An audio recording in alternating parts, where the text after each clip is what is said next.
Welcome back, everyone, and wow, was this an episode. I haven't watched an anime in a while that made me cry like this. This episode definitely hit the feels. Now, I will not be going over the entire mission because I covered the majority of it in my episode 6 breakdown. I'll link that in my description as well as the end of the video if you want to go take a look at it, but I will go over what we see in this episode as well as the differences between what we see in the novel as well as the manga. Now, another annoying thing is Volume 4 manga just came out in Japan, but it is not out yet in English and probably will not be for another year. So I do not know how the manga ends. So maybe in the future I'll go over it, but until then, I'll just use what is available to me right now. And with that, let's talk about it. The episode starts off with the tower rising, and we hear the same thing from Pod like we did in the end of the last episode. He confirms 2B is dead and that he will monitor A2. But what's interesting is you see some of the flowers laying on the ground, and when you first watch the episode, you aren't sure why they're showing this, but it all makes sense at the end of the episode. What is also interesting is we get a loading screen, and it says test model. Now, A2 was the first of the YoRHa units to come down to Earth, so she was classified as a test for the Council of Humanity. Also, you will see a bunch of errors on the far left. Those functionalities were not available at the time for A2. If you look here at this loading screen for 2B, you'll see an example of Pod's connection, as well as a bunch of other features. Those were not a thing back then when A2 was on the front lines. And then Pod begins to repair A2's memories. Then the episode jumps to some of the YoRHa aircraft type units in the sky, and you hear number 1 speaking to the commander about how this mission will be easy. And then you hear the commander say to keep her guard up. Number 1 tells her not to be a worrywart, which is the same conversation they have in the manga. The other units also begin to start talking about how excited they are to come to Earth since this is all their first time. The captain tells them to stop the idle chatter. They're in the middle of a mission. And then we actually get a first look at number 1. She looks the same as the manga. Then you hear the operators call in to tell them that there are heat signatures heading right for them. Then they're being attacked by what they think is an EMP blast. Then you start to see them getting destroyed one by one. Number 12, number 14, 11, 22, 13, and 15 are hit. And then number 12 and 14 signals are lost. They're being attacked by guided lasers, and the YoRHa Chancellor and shields are useless to protect them. Commander states that the machines are evolving. As the squad appears to be crashing down at this point, Operator confirms that out of the 16 units, 8 of them have lost their signal. Then you hear the commander say, "I have high hopes for you, new models." That is kind of frustrating to hear since we know the outcome of this mission. While this is all happening, you see the northern lights. It's unfortunate this disaster is happening during one of nature's most beautiful sights to see. Then we see number 2 waking up, and she wakes up to nothing but horror. You see her comrades either on fire or in pieces. Number 16 comes to her when she wakes up. Number 2 says probably the only thing that came to her mind, which was good morning. And 16 tells her to stop daydreaming. This isn't a dream. 16 tells her that they took out half of their squad, only 8 of them remain, and 4 of them are near death. Number 2 asks about number 1, and the next scene shows what remains of number 1. 21 explains that they only have 7 units remaining, and only 4 can be mobilized. Then asks number 2 what they should do, and calls her captain. Then she explains since number 1 is gone, the title gets transferred to number 2. Number 16 offers to take the title of captain since she has more combat skills, and 21 explains that this is impossible. Number 4 asks, what should we do with the injured? And 21 has to point out to 2 that she's in violation of her visor. 21 is very much by the rules type of person. It's shown a lot in the manga, but I'm sure most of you already caught that of her. Then we see the same thing we saw in the last episode. Number 2 is taking over the role as captain for the remaining 7 units. Now in the manga, this whole moment of her taking the role of captain happens while they're still in the air. Number 2 quickly takes on the role and she acts quickly because if she doesn't, her squad will die. While they're trying to evade the lasers, Commander offers the satellite lasers to help take out the machines. After they survive that assault in the air, there are only 4 units remaining. Number 2, 4, 16, and 21. Then there is one attack that they're unable to dodge, so they try to block it using their anti-magnet skins, and the blast sends them flying. In the manga, the commander says the same thing like you hear in this episode. "I have high hopes for you, new models." And we get the same dialogue of number 2 saying good morning to 16, and 16 tells her to get it together. But back in the episode, we see a different story play out. When number 2 takes on the role of captain, she says that she's in charge of the 7 remaining units. But 16 protests and asks about the injured. Number 2 states she can't abandon allies who are still alive. They don't know where machine life forms are, so they'll have to carry the injured. Number 4 points out that they're really far away from the server and questions if they're still going to get there. And number 2 confirms that they are. Number Number 2 asks to connect to the commander so they can request backup, but the connection is severed. Now in the manga, they were able to connect immediately when they landed, and 21 suggests that they should cancel the mission and return to the bunker. But when they call commander, they denied the request for them to return. They have to continue with the mission with the remaining units. So this episode we're seeing they aren't outright being screwed by the commander. Back to the episode. Number 2 asks, what if they waited for the connection to come back? 21 explains, we have no idea when that will be. Number 2 then takes a moment to look at the earth and all its beauty. She does also take the same moment in the manga. Unfortunately, that moment in the anime is cut short because the squad member she is carrying on her back just passed away. 16 points out that the others they are carrying have also passed away, but number 2 isn't listening. And then we see an explosion happen. Number 21 states that there is a large number of heat signatures coming. Number 16 tells number 2 we need to prepare to return fire and that she needs to set that squad member down. Number 4 and number 16 take off to prepare for battle, and 4 explains that they couldn't save any of the 3. 21 says that isn't true. We couldn't repair them in our current state. 21 then says that there are 128,000 units heading towards them, and it won't even be a battle with our numbers. 21 states that they will be surrounded if they don't do something. Then someone else is attacking the machines from the outside, and one of the machines directs its blast right towards the YoRHa, and they have to run. Then we see Rose giving commands to her team, and she notices the YoRHa but quickly stops them from going any further. Now in the manga, this is played out a little differently. Number 21 detected the heat signatures, and it was the same amount, 128,000 units, which was 8 times more than what they estimated, but they were not left with many options. Number 2 and her team have to move forward with their mission, and they begin their assault. The YoRHa were losing that fight, and then you see Rose appear and she tells the YoRHa to get out of the way. The resistance helps the YoRHa fight off the machines, and they took advantage of the moment to wipe out a large number of the machines with an explosion. Now in this episode, we see them play it out pretty smart. I imagine they only have so much equipment and ammunition. After Rose stopped the YoRHa from going forward, they blow off part of the mountain and water comes rushing in. And then the resistance throws some grenades into the water and it sets off electricity, taking out the machines. This entire time, number 2 has been trying to make contact with the bunker as well. While they are walking and talking, the resistance have their guns pointed at the YoRHa. The resistance is questioning who the YoRHa are and why are they there. Then it jumps to scenes from episode 6. What threw me off was, if you look at number 4 and 16, they have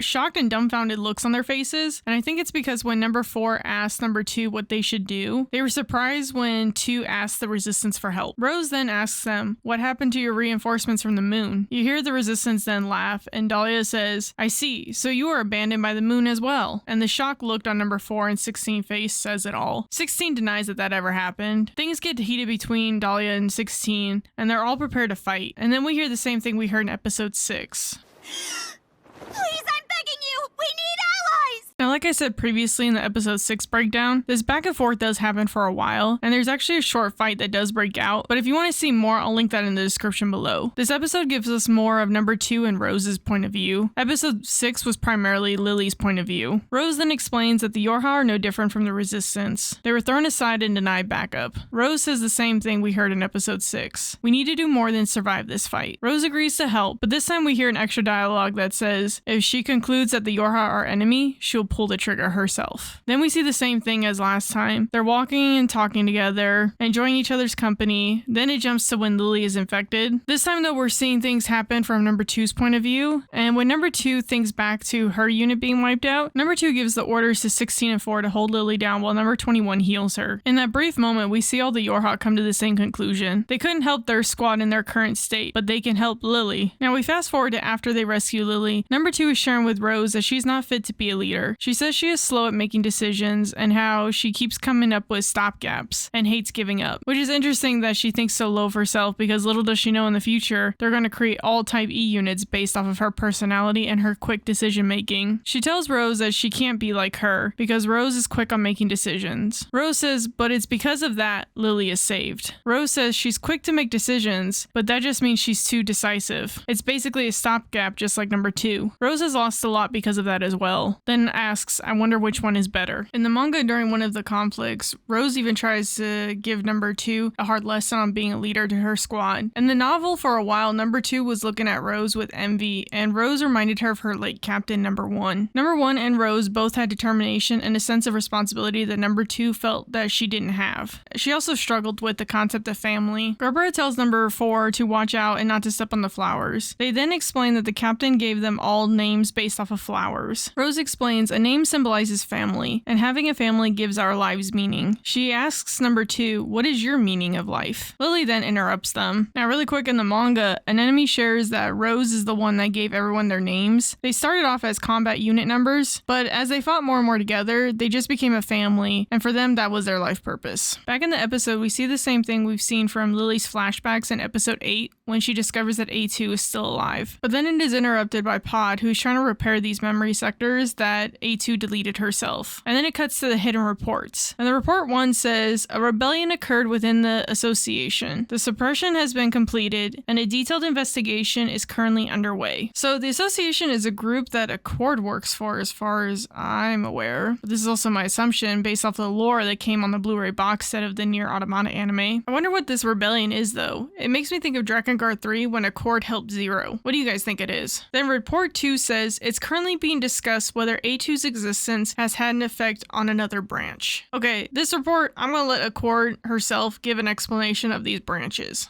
Time doesn't always flow in a single direction. Divergence, Branch B. In the flow of post-cataclysm history, if a unique set of conditions known as Singularity come together, splits occur in time, resulting in the multiple world divergence phenomenon.